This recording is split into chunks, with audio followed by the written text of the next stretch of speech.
O senhor é uma vergonha para a Câmara dos Deputados, é um covarde. Eu também entrei nessa linha aí da Ludmila, do Constantino, do Lacombe, porque se você vê o que aconteceu essa semana como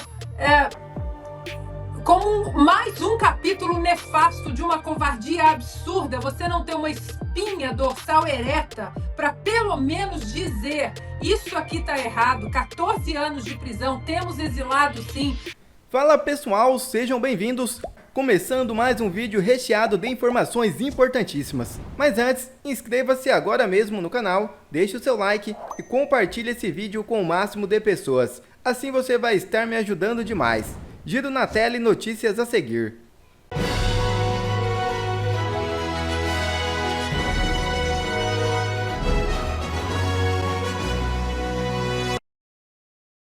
Deputado do PL assume a presidência da Câmara esta semana. Tudo pode acontecer. O presidente da Câmara, Hugo Motta, viajou para o Japão neste final de semana. Com a sua ausência no país, assume a presidência da Câmara o deputado Altineu Cortez, do PL, ligadíssimo ao ex-presidente Jair Bolsonaro. Com a Câmara nas mãos de Cortez, cresce o rumor de que ele poderá dar andamento ao projeto que anistia os manifestantes do 8 de janeiro. Questionado, ele disse o seguinte: tudo pode acontecer.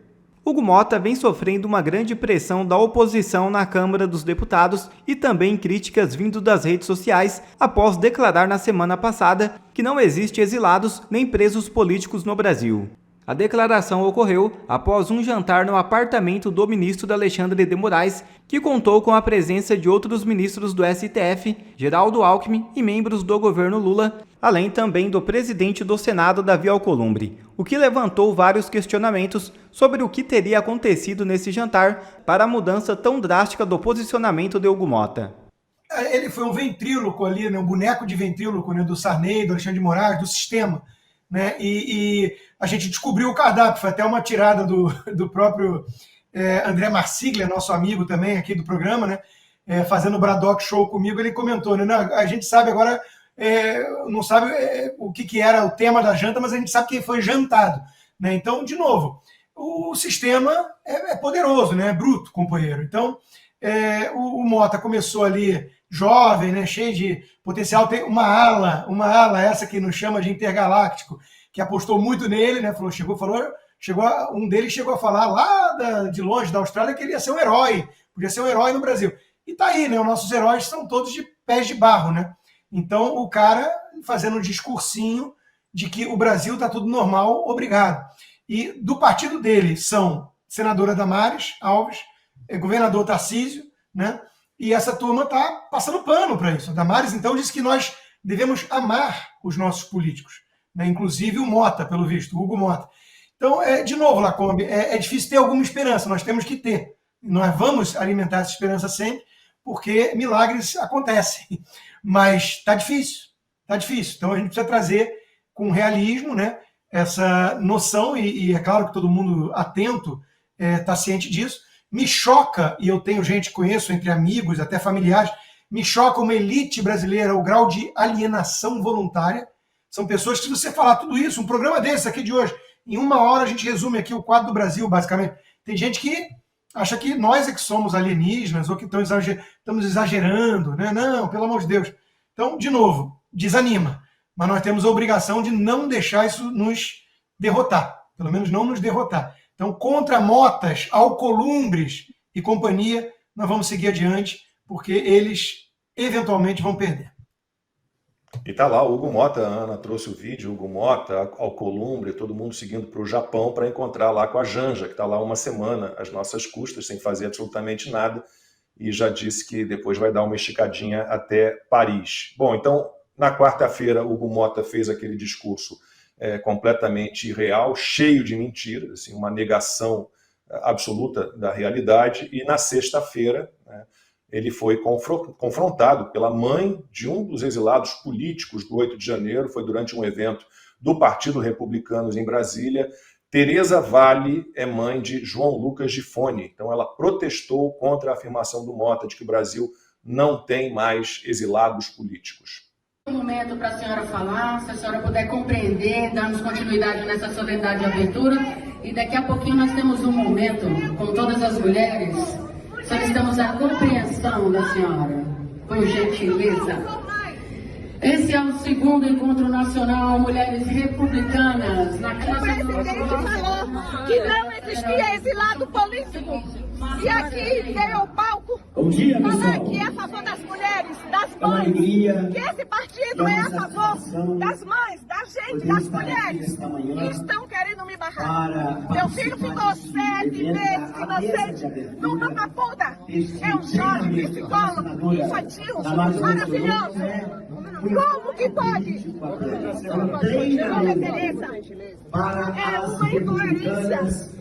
Eu vim testemunhar a mentira de Hugo Mota. Inocente. Olha aqui, sabe por que ele foi preso? Porque estava rezando. A arma dele foi a Bíblia e o texto. Essa foi a arma. Ô Lud, e como disse Constantino, antes de fazer o discurso elogiando o Hugo Mota, o Marcos Pereira, presidente republicano, dizendo que as pessoas não podem atacá-los como estão atacando, a Damares Alves foi acolher esta mãe que tem um filho exilado político para depois fazer um discurso também patético.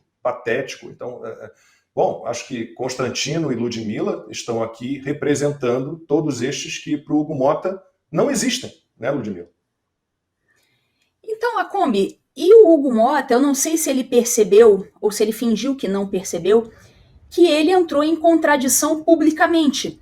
Porque dias atrás, ele deu uma declaração que fez todo mundo aplaudir, falou, olha, o Hugo Mota, ele falou que o que aquelas pessoas fizeram não foi golpe. Eu não lembro exatamente as palavras que ele usou, mas foi alguma coisa nesse sentido, de que, né, foi uma arruaça, de que não aconteceu um golpe de Estado, de que estava havendo um exagero, e por conta dessas palavras dele, muita gente, inclusive da direita, o aplaudiu. Pois bem, Hugo Mota, se não houve golpe, se você mesmo já deu uma declaração pública no sentido de que não houve golpe, de que não foi nada disso, como que você agora diz que não há presos políticos se essas mesmas pessoas estão sendo presas e condenadas por golpe? Aquilo que você mesmo disse que não foi.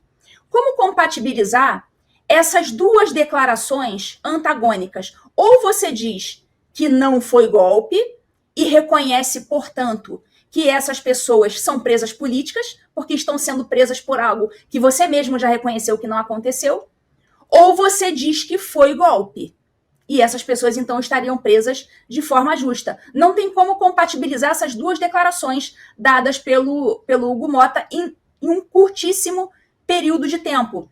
Então, o que a gente percebe? Que após o jantarzinho do demônio, que aconteceu lá na casa do Alexandre de Moraes, em Brasília, o Hugo Mota voltou com outro discursinho. O que será que ele ouviu lá? Que tipo de ameaça ele pode ter ouvido nesse jantarzinho? Sabemos que o Hugo Mota, agora ele foi delatado por uma testemunha, dizendo que ele teria recebido cobrado e recebido, não sei, um valor relacionado a uma emenda Pix, teria recebido um valor por fora, né, um valor de propina. Ele foi delatado, então, por essa testemunha. Será que ele mudou de ideia porque ele tem foro privilegiado no STF? Será que ele sofreu algum tipo de ameaça e por isso ele mudou o discurso? Você veja que ele mudou o discurso depois do jantarzinho do demônio. Então, fica aí a dúvida, né? É apenas uma especulação que eu estou fazendo aqui do motivo pelo qual ele mudou tão radicalmente o seu discurso e sem nem sequer se envergonhar da incompatibilidade total entre o primeiro discurso e o segundo. Ana. Eu só queria mencionar exatamente isso que a Lud disse, né? Eu fui até o Twitter, até o X e fiz exatamente esse tweet. Lud, pode colocar na tela, Franco, por favor. Ele disse, né, não tivemos vozes caladas à força, não temos presos nem exilados políticos no Brasil. E eu tuitei exatamente isso, Ludmila. Temos uma juíza, jornalistas, né, meus queridos jornalistas, amigos, Paulo, Lacombe, Consta, Alan, e agora nós temos um deputado todos exilados no exterior. Agora, eu repito, esperar o quê de um deputado que votou a favor da manutenção da prisão ilegal do Daniel Silveira? E aí, deputado Hugo Mota, durma com a frase, né, da mãe ali naquele evento: eu vim testemunhar a mentira que é Hugo Mota. Tá aí, o tempo ele realmente é implacável. Fatos são coisas teimosas e é o que o Consta disse, né? Mais um santo com os pés de barro. Tá aí. E foi emocionante a reação da mãe deste rapaz que tá exilado, né? Quem não se comove com a dor de uma mãe pela injustiça sofrida por um filho? É impossível. A gente estava ao vivo na timeline quando surgiu este vídeo desta mãe e foi algo inacreditável. Bom, e no plenário da Câmara... Um detalhe, Lacombe, eles alegam que exilado à força, né? Como se o Chico Buarque tivesse sido enxotado do Brasil durante o regime militar. Né? Ele foi voluntariamente como exilado para a Europa porque a coisa estava ficando esquisita aqui. Agora, ninguém vai dizer que não é por isso que não era um regime autoritário. Né? Então, de novo, é uma cara de pau tremenda desse pessoal. O próprio caso do Alan dos Santos, o Alexandre de Moraes colocar o nome dele, querer colocar o nome dele na Interpol. Se você pega o pedido do Alexandre de Moraes, eu puxei aqui, o deputado Hugo Mota, só para o senhor lembrar, acho que o senhor não lembra, o que o Alexandre de Moraes queria com o Alan dos Santos. O Alan dos Santos, que passou tanta necessidade, que foi chamado, né, blogueiro para cá, blogueiro para lá, uma filha com necessidades especiais no Brasil, como traz a menina para o exterior. 3 anos que ele não viu a menina, 3 anos que ele não viu a filha. E aí o departamento americano mandou a seguinte nota para o STF, pedindo para especificar quais foram as medidas tomadas pelo Alan dos Santos para ocultar ou dissimular a natureza, localização, disposição, origem, direitos ou valores provenientes direta ou indiretamente de um crime, dizendo assim: a gente não sabe que crime o Alan dos Santos cometeu. Governo Biden, exatamente, Consta. Qual a natureza do crime e como Alan dos Santos sabia que os bens, direitos ou valores eram produtos desse crime que o Alexandre de Moraes disse que ele cometeu, e quais ações específicas foram realizadas pelo jornalista para promover, constituir, financiar, participar de forma direta ou por meio de um intermediário de uma organização criminosa. E aí a cereja do documento do governo americano, ainda sob Biden. Qual a definição legal, Hugo Mota, do Alexandre de Moraes? Qual a definição legal aplicável de organização criminosa e como a organização de Alan dos Santos atende a essa definição? Deputado, o senhor vai ter que pedir muita desculpa. Porque sem falar dos exilados da Argentina, gente. Os exilados da Argentina. Então, deputados, agora na viagem para o Japão, né, que o senhor vai promover o Brasil, não esqueça de promover isso aqui também e mostrar a insegurança jurídica no Brasil. O senhor é uma vergonha para a Câmara dos Deputados, é um covarde. Eu também entrei nessa linha aí da Ludmila, do Constantino, do Lacombe, porque se você vê o que aconteceu essa semana como mais um capítulo nefasto de uma covardia absurda, você não tem uma espinha dorsal ereta para pelo menos dizer: isso aqui está errado, 14 anos de prisão, temos exilado sim, precisamos, porque ele deu entrevista dizendo, e olha que eu nem ia falar de Hugo Mota, ele deu uma entrevista dizendo: não, precisamos falar sobre anistia, pacificar o Brasil. Por quê? Porque parte da direita criticou o nome dele, sim, como um possível presidente da Câmara. Criticou, sim, porque ele votou a favor da manutenção da prisão do Daniel Silveira, que todos nós sabemos que foi uma prisão ilegal. Então, senhor deputado, olha, aquele discursinho de proteger a Constituição, mas não durou o quê? Nem um mês, né? Quando foi a eleição? Não durou o quê? 1 mês e meio? Fevereiro, 1º de fevereiro foi. Uma da lei Magnitsky, da carta que a Maria Elvira Salazar e o Rich McCormick, que são 2 parlamentares, 2 deputados do Partido Republicano, o partido do Donald Trump, mandaram para o presidente dos Estados Unidos pedindo que ele puna o ministro Alexandre de Moraes com essa lei Magnitsky, que tem várias sanções aí, não só a perda de visto, né? E outras pessoas próximas ao Alexandre de Moraes, outros ministros do Supremo, por exemplo, o pessoal da primeira turma, juízes auxiliares, o Paulo Gonet, procurador-geral da República, delegados da Polícia Federal, podem ser enquadrados também. Consta esse movimento que vem dos Estados Unidos, infelizmente, já que o Senado, né, nem com o Rodrigo Pacheco, nem com o Alcolumbre faz o seu papel, essa resposta que vem dos Estados Unidos é uma esperança nossa realmente para que as coisas, pelo menos, se encaminhem para uma solução, Consta. Se não for solução, a solução vai ter que ser do Brasil. Mas pelo menos vai dar aquele gostinho, né? Pelo menos vai dar aquele gostinho no brasileiro de alguma justiça sendo feita, né? Desse sujeito e seus cúmplices terem algumas dificuldades na vida deles, né? E dos seus familiares. Mas eu acho o seguinte, eu acho que o governo Trump está... o presidente Trump está relativamente calado em relação a isso, porque o Brasil é muito grande.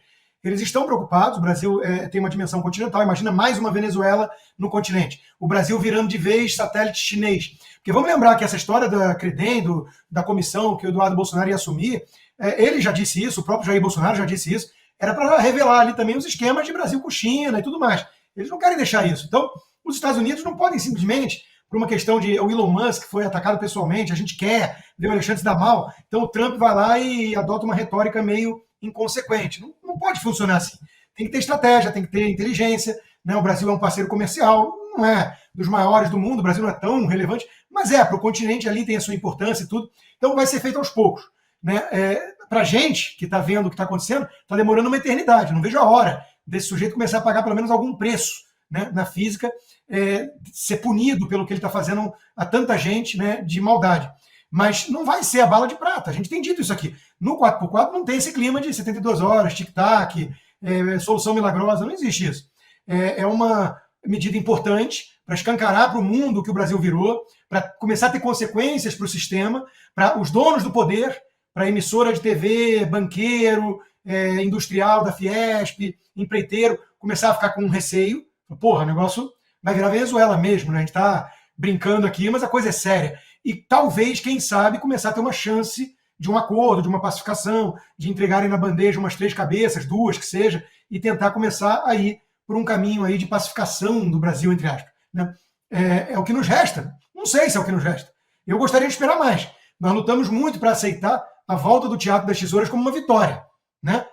Kassab como um cara de direita, né? Mas, de novo, o que está acontecendo com o Brasil hoje, ninguém aguenta mais. É insuportável. Então, alguma coisa precisa acontecer para a gente ter alguma expectativa de reverter esse quadro. E isso hoje vem mais, talvez, dos Estados Unidos do que qualquer outro lugar. Eu adoraria falar, eu vi no chat aí também, adoraria falar que uma paralisação geral está na mesa, o Brasil vai fazer uma greve geral, vai todo mundo tomar as ruas. Eu adoraria, né? Eu acho que, de novo, ucranizar, dê o nome que for, né? A Ucrânia não está muito bem, né? Mas, assim, nós precisamos reagir como nação. Porque o que está acontecendo hoje com o Brasil make no mistake, como diriam os americanos. Eles estão indo para o all-in, para fazer uma analogia com o poker, né? Se eles têm uma carta forte ou não, o Alexandre de Moraes não parece, né, tão incomodado assim. No início virou piada, depois não virou tão piada assim, mas agora ele voltou a tratar, né, como uma ameaça distante. Então, pelo menos vamos dar esse gostinho de que não é uma ameaça distante e que ele vai começar a pagar um preço alto. E aí, Ana, o que pode vir para o Brasil de bom se a lei Magnitsky for aplicada contra o Alexandre de Moraes e quem o cerca de alguma forma? Olha, tudo isso que o Consta explicou, né? E esse é um ponto dessa nossa parceria que eu já comentei isso em outro programa e falo com o maior orgulho que eu adoro chamá-los de amigos. Vocês aí, Consta, Lacombe, toda a nossa equipe, mas você aí também do outro lado. Então, para mim, ficar de madrugada lendo aqui o que é a Lei A, a Lei B, Lei Magnitsky, ligar para A, B e C e ficar no telefone, não consegue ligar para faz uma conexão. Eu faço isso com imenso prazer, porque eu sinto, sem menor demagogia, sabe? Foram 22 anos, Lacombe acompanhou grande parte, se não tudo, dos 22 anos com a bandeira do Brasil aqui no meu ombro, né? Defendendo o nosso país nas quadras e nas areias. E é muito... É uma sensação visceral você ouvir o nosso hino lá fora, você lembrar de tantos brasileiros, né, das faces, das lágrimas, das pessoas que te apoiaram, que fazem do Brasil o lindo país que é o Brasil, com todos os nossos defeitos. Então, Lacombe, A lei Magnitsky, a gente ter explicado a lei, eu faço coro com consta, é um sopro de esperança para o nosso amado Brasil, mas não tem tic-tac, não tem 72 horas, porque os americanos, eles respeitam demais o processo legal, eles respeitam demais a Constituição, nada vai ser atropelado, porque Donald Trump está no poder, chamou Eduardo Bolsonaro de amigo, é amigo do presidente Bolsonaro, então ele vai chegar ali com o peito, com a vontade, não vai acontecer assim. O presidente Bolsonaro não vai fazer isso. O próprio secretário Marco Rubio, que está de olho no Brasil, sim, eu tenho informações que ele está de olho no Brasil, sim, não vai fazer isso com atropelo, sem calma, sem fundamentação, sem cuidado com a Constituição americana, sem o debate correto para que os próprios legisladores entendam o que eles estão votando. Aí eu falo da lei de não censores, né, nas nossas costas. São várias frentes para proteger a soberania americana que podem atingir o Brasil, sim. Agora, Lacombe consta, nessas minhas conversas por aqui, não é só o nome do Alexandre de Moraes que passa nos bastidores, principalmente do Senado americano. Tem 2 nomes que correm ali também agora, que é o de Paulo Gonet e de Fábio Shor. Esses 2 nomes começaram a despertar um interesse. Quem são essas pessoas? Algumas perguntas já estão sendo feitas em relação a esses 2 nomes, não apenas de Alexandre de Moraes, mas quem é Gonet e quem é Fábio Shor. Eles querem entender. Fábio Shor tem uma parte significativa aqui na investigação. As pessoas querem saber se o nome dele está envolvido no sistema de migração dos Estados Unidos em relação àquela entrada fraudulenta do Felipe Martins. Isso eu garanto que eles estão investigando se o nome Fábio Shor está envolvido nisso. E o Gonet, eles querem entender qual a participação do Gonet nesse novo sistema, regime totalitário no Brasil. Essa denúncia, por exemplo, eles querem entender a denúncia contra o presidente Bolsonaro, não para, vamos defender o presidente Bolsonaro a todo custo, não, eles querem entender o que tem aqui nessa denúncia. E eles sabem, né? Nós sabemos que quando eles mergulharem ali naquela denúncia, é um pastel de vento, não tem nada. São 272 páginas de nada, que fala de plano, minuta, o plano não aparece, a minuta não aparece, o nome do presidente Bolsonaro aparece só na página 145, ou seja, as coisas vão acontecer. E eu acho que a permanência, repito, a brilhante permanência do Eduardo Bolsonaro aqui nos Estados Unidos pode dar uma pequena acelerada, mas eles vão seguir as leis americanas. Mas eu acho que a gente, como eu mencionei no meu outro comentário, é a vez da nossa geração de ter resiliência, estratégia, paciência, não desanimar. A gente não pode ficar com essa ressaca política todo dia. A gente espera uma bala de prata, ela não vem, aí a gente desanima. A gente tem que continuar nessa resiliência, né? Uma palavrinha que foi usada de maneira tão leviana, né, pela esquerda, mas é isso que a gente tem que colocar agora nas nossas próximas páginas. Quer ver mais conteúdos como esse? Então inscreva-se agora mesmo no canal e ative o sininho das notificações. Assim você não perde mais nenhum conteúdo que é postado aqui no canal. E também já deixe o seu like para o YouTube ajudar a divulgar o nosso trabalho. Fico por aqui e que Deus abençoe a todos. Brasil acima de tudo e Deus acima de todos.